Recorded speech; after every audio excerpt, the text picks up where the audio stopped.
Last class, we talked about this particular initial problem where we want to read 100 numbers and compute their average, which is simple enough using a for loop. Then the little hitch to this was finding out how many numbers are above the average. And that got to be a little bit more challenging, and the way to solve that is using arrays. We went through a bunch of utilities. I'll just quickly go back to the slide that identified them.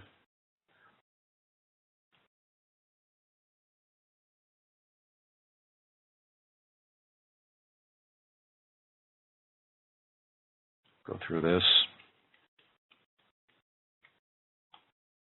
Here we go. In excuse me, in your needs to process arrays, here are some examples of code in which you can use to do the following functions. You need to initialize arrays with input values. If you need to initialize arrays with random values to be able to print an array, sum all the elements, find the largest element, find the smallest element, and then random shuffling and then shifting of the elements. These are all tools that can come in handy if you have an assignment that requires doing these activities. And so there are examples of all of these, and they're all out in Blackboard. I did give an in-class assignment that exercises those skills. Before I begin, did anybody have any difficulties with those, with the in-class assignment, or any confusion? There was one thing that I got confused at near the end, but it was really just a minor typo issue on the visual logic. What was the typo? I'd like to know what it was so I can fix it. You said that the first part had to be I-1. I found out that that actually does not work. It needs to just be I, because the negative number is not actually put into the array. Matt, I saw your point. I saw the point that you brought up in the discussion tool, and you copied your code in, and I did see that you were continuing your for loop for as long as I was less than 0. And yeah, I changed that as you said, and later on, and I had gotten a different problem, and when I changed it, and that one was because I had made it I equals the entire length of the array -1, so I had changed that to I-1, and when I tested it again, it would cut out precisely one of the positive numbers.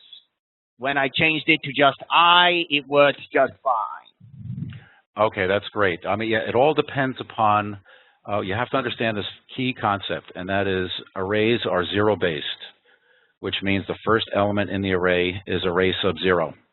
And you're going to have that off by 1 condition occurring, and the only solution that I can strongly suggest you do is to test your arrays thoroughly with all different test data, and make sure that when you come out of your loop processing your array, you need to find out what I is at that point in time, because everyone's logic is different. I could be the length of the array, it could be the length of the array +1, or some number off by 1. You can go ahead and do a system.out.println line and display I to find out what it is, and then if it's 1 too many, just subtract 1 from it. Or you can go into your for loop header and then adjust your continuation clause as you see fit. Were there any other problems with the in-class assignment?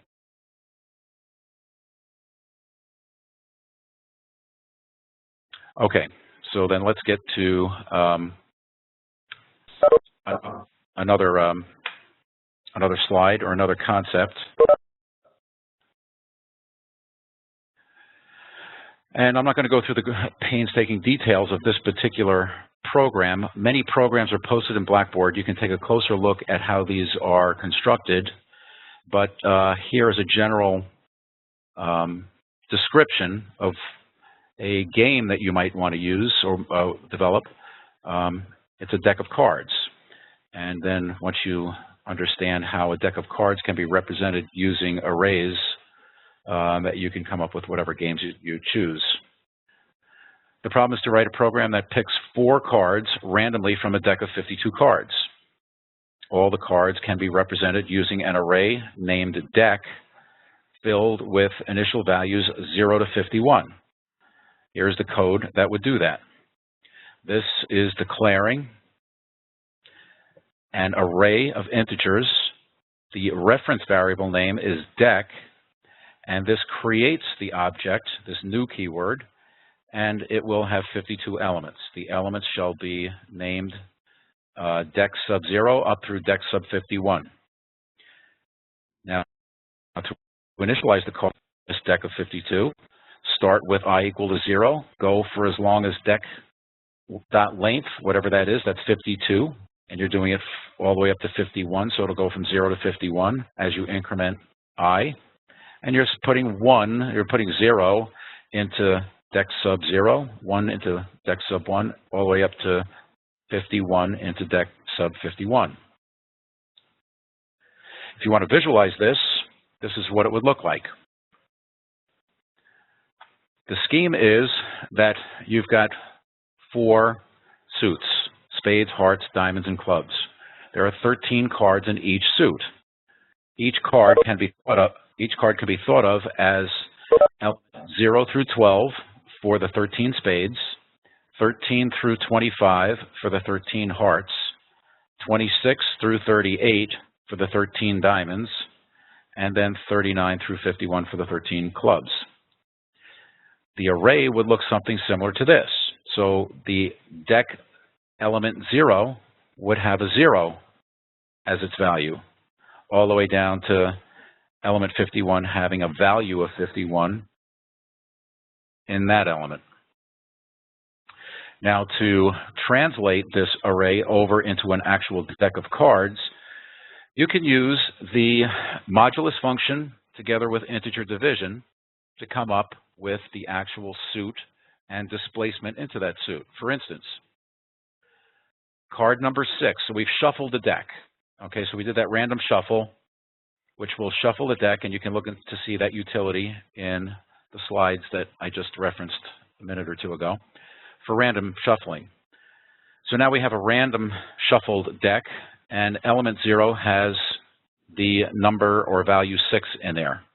Well, card number 6 is the 7 of spades, because 6, which is this value 6, modulus 13, is going to retrieve the remainder, which is going to be a remainder of 6. So that will be the 7th card of spades, because the spades is, you're going to take 7, integer division 13, and that's going to be the first group, which is group 0. If this is group 0, this is group 1, group 2, and group 3. So this little technique is going to get you the 7 of spades. The next card, which is in the second element in the array, or deck sub 1, has a value of 48 in it. This 48 can be translated over into the 10, which is 48 modulus 13. That's going to leave a remainder of 9. So it's going to be the 10th card, or the 10 of clubs, because 48, this number here, integer division 13, is going to be 3. So that will be the 4th group. This is group 0, 1, 2. So this is the 4th group down. And you can see now how they've created a way in which you can now play cards or have card games or card tricks developed as a programmer using an array and displacement into that array to determine the suit and then the card within that suit.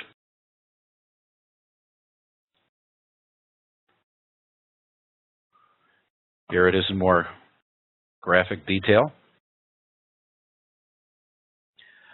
This will introduce, for later courses, actually, a way in which you can develop more robust applications.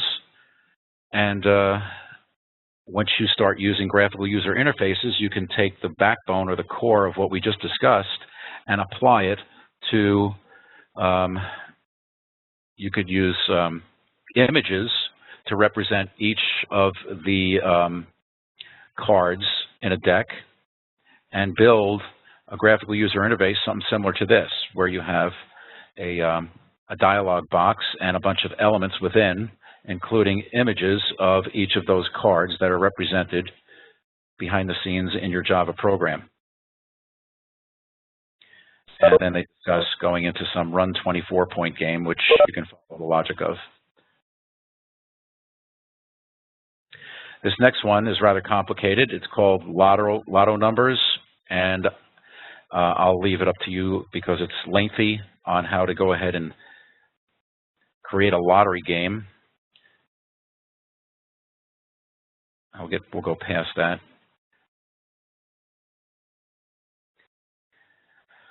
Now, you're going to have a need to copy arrays because you do not want to clobber or destroy your first array in working with another array. If you need to copy an array so that you keep your first array intact, there are many ways to do it. There's 3 ways. Actually, we're going to just discuss 2. One way to do it is to use the assignment statement as follows. Well, actually using a for loop. But before we do that, let's take a look at what this assignment does. Let's say you have 2 arrays, list 2 and list 1. Currently, right now, you'd think that you could go ahead and assign list 1 into list 2, or list 2 equals list 1, when in fact, what this is really doing, before the assignment, you have 2 arrays in memory. List 1 is a reference variable, which means it's a pointer. It's pointing to another area in storage. The storage area is called the heap, in which this array is stored. So list 1 has a reference variable pointer pointing over to another area in storage that actually contains the contents of that array called list 1. There is another array called list 2. And list 2 has a reference variable, a pointer, pointing to another area in storage that contains the actual array of elements for list 2. When you do this assignment statement, list 1 or list 2 equals list 1, that's really an assignment statement. That's not equating the 2 of them. It's taking this reference variable in list 1 and putting it into list 2. And when you do that, list 2 now points to list 1, as is described over here. So after the assignment statement, list 2 will now be pointing to the same area in storage as list 1. In other words, both pointers are pointing to only one array. And that's really not what you want to do. Because what happens is when you lose the pointer to list 2, as we've described right here, this is what's called garbage. And the Java virtual machine will recognize that nothing is pointing to this array and remove it from memory. So you will no longer have access to this. So this is not the way in which you should go ahead and attempt to copy an array. One of the easy ways to copy an array is to use a loop.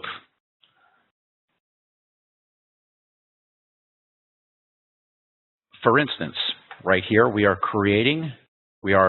declaring an array of integers. The reference variable name is source array. Equals, and now we're actually initializing this array all in one fell swoop here with one statement. So this is getting declared and created. In one statement. So we have a list of integers, an array source called source array, pointing to the array that has 2, 3, 1, 5, and 10 in that array. Now we're declaring another array called target array. It's of the type integers, int, and now we are creating that array, and we're creating it the same length as the source array. We'll use a quick for loop to go ahead and declare I as an int, setting it equal to 0, and we're going to do this for loop for as long as the length of the source array exists. So whatever that, what is that? That's going to be 5. So as long as I is less than 5, which means that it'll loop 0, 1, 2, 3, and 4 as we bump I by 1 each iteration. And we're going to assign source array sub 0, which is 2, into target array sub 0. And that is essentially going to loop through 5 times and place 2, 3, 1, 5, 10 into the target array. That is one way in which we can go ahead and copy an array. I'm seeing an awful lot of discussion going on here. Let me see if there's something I need to address. Anybody have any questions? I see that there's a ton of comments here. Does anybody have any questions or comments for me?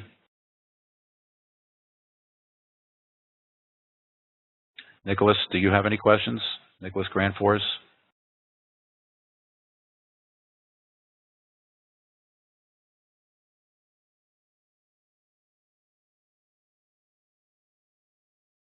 Nicholas, are you there?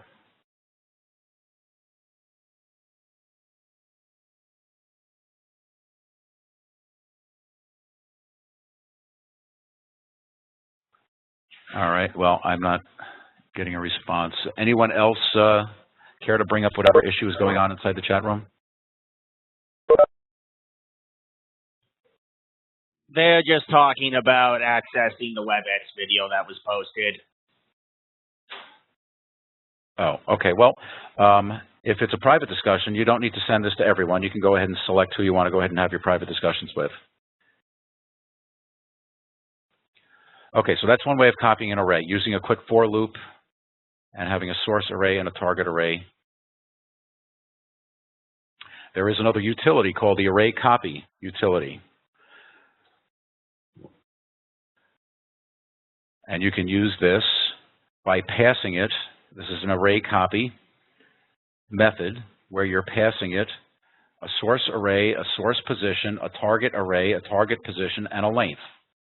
For example, system.arraycopy, whatever the source array is, starting at position 0 for the source, and the target array at the target position, and then for the source array length. And this will copy an entire array from the source over to the target, or you can go ahead and specify where you want it to start.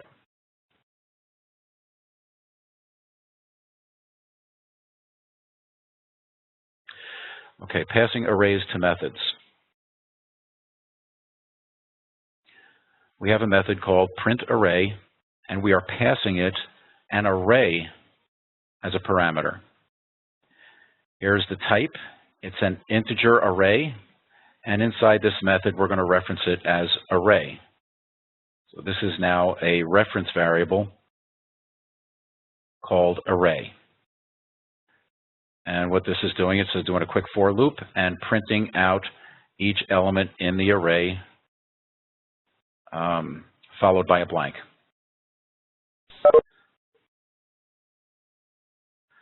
When you invoke this method, for instance, here we have a list array that's initialized right here to 312642, and we execute the print array, passing it the list parameter. It will now go ahead and, when you invoke the new method, you could go ahead and also do it a different way by invoking the method and declaring and creating this new array from within inside the parameter list. This is what's referred to as an anonymous array. It really has no reference variable. It's just an array that you can create kind of on the fly. It's referred to as an anonymous array.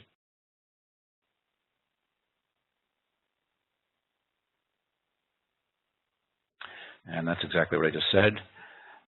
We are at slide 51.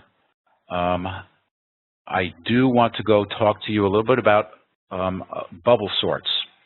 When we're working with arrays, up until now, the elements in the array are rather random.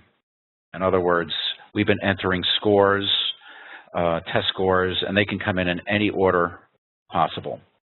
Or we can randomize the values inside an array, shuffle them, shift them, do whatever it is.